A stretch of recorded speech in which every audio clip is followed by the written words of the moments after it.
The sky didn't make a sound when it happened. It just broke, like a sheet of glass cracking in the middle of the night. People in New Tokyo stopped walking. Phones slipped from hands. Traffic lights blinked and died. Above them, a wide, black scar slowly opened across the sky. No one understood what they were seeing. Some pointed, some screamed, some just stared, frozen. Captain Mara Chen watched it all from her space station, 300 miles above Earth. She had never seen anything like it.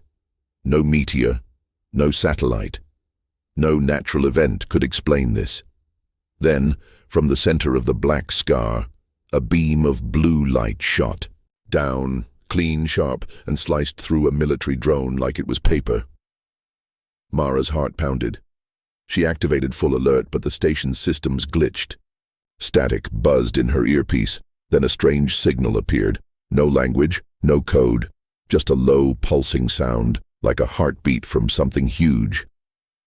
She whispered to herself, "This isn't a natural event. This is someone opening a door." And Earth was standing right underneath it. The sky healed itself after the first crack, but not for long. 2 days later, it opened again, wider and darker than before. But this time, something came through. At exactly 2:13 a.m., 12 massive objects fell from the sky over the Pacific Ocean. They weren't flying, they were falling, fast and heavy, like predators diving for prey. Each ship was black, smooth, and shaped like a spear. No lights, no symbols, no warnings. The first one slammed into the ocean near a defense satellite. The water lit up blue, and the satellite vanished from Mara's screen. Then 2 more ships began attacking Earth's orbital stations. Lasers shot out with no sound, no delay, and no mercy. Mara was inside the station Argon 7 when it started shaking. A crew member screamed, "We're under fire." Panels exploded, alarms rang, oxygen levels dropped. Mara grabbed the command controls and yelled, "Evacuate!" "No!" Through the smoke, she saw one of the alien ships pass by, silent, smooth, and deadly. It didn't stop. It didn't communicate. It just kept destroying everything. This wasn't a mistake. This was a message, written in fire. Far beneath the icy surface of Greenland, deep inside a hidden military base, Earth's leaders gathered in silence. The enemy had arrived. Earth was no longer alone and no longer safe. General Rivas stood before a massive steel vault marked Project Embercore. For years it was a myth, a secret even many top officials didn't fully believe. But now, there was no choice. The skies were burning, and Earth needed something more than hope. With a fingerprint and a voice code, Rivas opened the vault. Inside were 5 dark warships, each unlike anything on Earth. Sharp angles, armored hulls, and weapons still never tested in battle. These were the Embercore fleet, Earth's last defense, built in secret after decades of watching the stars and fearing what might come. Captain Mara Chen, still bruised from the orbital attack, arrived at the base. "We launch now," Rivas said. "But we're outnumbered," Mara replied. Rivas looked up at the screens showing alien ships moving across Earth's orbit. "They think we're weak. They think Earth is silent." He pressed the launch button. "Let's show them what silence has been hiding." The sky wasn't done opening. Hours after Embercore launched, the crack above Earth widened again, stretching across the clouds like a black wound. But this time, it wasn't 12 ships. It was hundreds. Alien vessels poured through the rift like a storm, their formation perfect, their silence terrifying. They didn't make a sound, didn't flash a warning. They simply moved, like shadows, swallowing light. From her warship spear point, Mara watched the radar fill with red dots. "They're here in full force," her officer whispered. "No," Mara said. "This is just the beginning." In orbit, Earth's Embercore fleet rose to meet the threat. 5 ships against hundreds. The odds were impossible, but Embercore wasn't built to follow odds. It was built to win or die. Laser cannons lit the sky. Explosions flared like stars going supernova. Ships spun, burned, and vanished. Still, the enemy kept coming. Then Mara saw it, a bright core deep inside the rift. A power source? Target? That energy point, she ordered. If we close the rift, we cut them off. Outside, the sky became a battlefield. Earth had been quiet for too long. Now it roared. Deep within the largest enemy ship, a presence stirred, tall, cold, and ancient. The Varniks had arrived. They weren't just invaders. They were rulers, galactic conquerors who had silenced dozens of worlds before Earth. Their skin was silver like liquid metal, eyes glowing faint purple, and voices low like thunder behind mountains. At the center of their command ship stood Lord Skirith, leader of the Varniks' Rift Lords. He studied Earth's defenses on a glowing star map. His fingers moved across it like he was brushing away dust. Primitive, loud, fragile, he said. Earth will be easy. He sent a message to Earth, a demand for unconditional surrender in an unknown language, symbols, not words. No voice. Just the slow spinning of a burning Earth in the background. Captain Mara Chen stared at the transmission. That wasn't a request, she said. It was a warning. She didn't reply with words. She replied with a missile. It struck the enemy ship's outer wing, tearing through its shields. For the first time, the Varniks hesitated.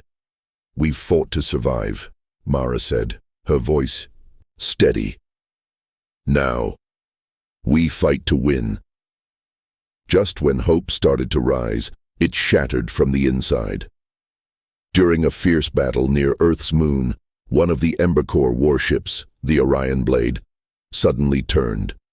Without warning, it fired on 2 Earthships, destroying them instantly. Friendly fire, Mara shouted from spear point, but the truth came fast and cold.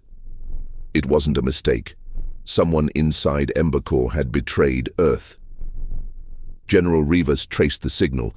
It led back to a high-ranking officer who had disappeared 2 weeks ago. His voice was found in a hidden transmission. Earth was already sold. The deal was made decades ago. We're just cleaning up the mess. Mara's blood went cold. She played the full message. It wasn't just one traitor. It was a secret agreement with the Varniks, made long before the first rift opened. Someone from Earth had invited them. A bitter truth settled over the war room. We were never alone, Mara whispered. They were always coming, and someone from our side opened the door. The question now was terrifying. Who else had joined them? There was only one way to end it. Go inside the rift. Mara stood on the deck of Spearpoint, staring at the massive tear in the sky. It pulsed like a living wound, leaking energy and warships. The alien invaders weren't just using it, they were feeding from it. General Rivas appeared on the comm screen. We've tracked the source. It's inside that rift. A machine, something massive, buried in a dead zone of space. Mara knew what it meant. They had to cross over. The Embercore fleet pushed forward, engines burning blue as they entered. The rift. Light twisted. Stars vanished. Gravity bent. Time slowed. On the other side was a dark, silent realm, the Rift Zone, where broken planets floated like bones and nothing was alive. Except the enemy. At the center of this ghost space they saw it, a giant alien machine shaped like a spider, pulling power from collapsed stars. This is how they move between worlds, Mara said. It's not just a portal, it's a weapon. The Varniks spotted them. Ships swarmed. Mara gripped the controls. We're inside their nest now. Let's burn it down. The machine was too big to destroy from the outside. It had to be shut down from within. Scans showed one weak point deep in, its core. But reaching it meant certain death. The chamber was surrounded by burning plasma and collapsing gravity fields. No pilot could survive more than a minute. That's when Dax Reyes, a quiet Embercore pilot, stepped forward. "I'll go," he said calmly. Mara stared at him. "You won't make it back." He smiled. "Doesn't matter. If this ends the war, it's worth it." He climbed into his fighter, Raven 9, and launched straight toward the core. Alien ships chased him, but Embercore cleared the path, buying him seconds at a time. Inside the Rift machine, the heat melted his systems. Warnings flashed red, his oxygen dropped. But Dax kept going, hands steady, eyes locked on the target. "Tell Earth we weren't quiet because we were weak," he said over the radio. "We were quiet because we were preparing." Then he hit the overload switch.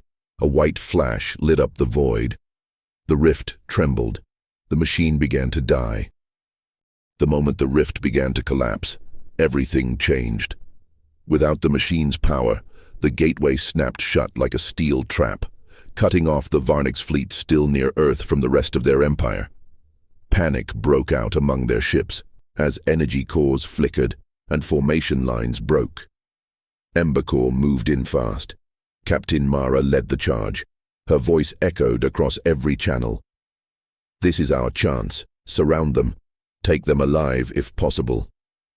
What remained of the alien? Fleet fought back, but they were slower now, disorganized. Earth's warships, once thought to be outnumbered, now became the hunters. One by one, the invaders were forced to surrender. On the surface, people came out of bunkers and shelters, staring at the peaceful sky. For the first time in weeks, there were no strange lights, no explosions, no sirens. The war wasn't over yet, but Earth had just won its first true victory in space.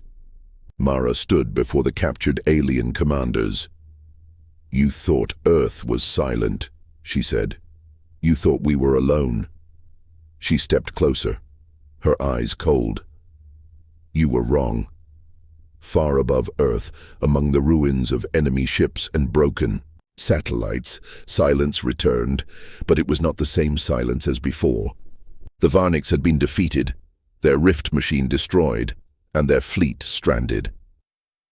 But deep in the Embercore archives, hidden behind decades of redacted files, a new discovery emerged.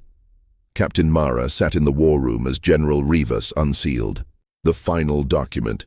It wasn't about the Varnix, it was about others. A much older signal, buried under layers of encryption, had been received 50 years ago. Not from the Varnix, but from something else. A distant call. A warning. Mara read the translation slowly. "They will come through the sky, but they are not the last." Her heart pounded. The Varnix weren't the first threat, and they wouldn't be the last. Suddenly, an alert beeped. A new object had just appeared at the edge of the solar system. Massive, unknown, silent. Mara stood tall, battle-worn, but unshaken. "They thought Earth was alone," she whispered. She turned to her team. "Let's show the next ones how wrong they are."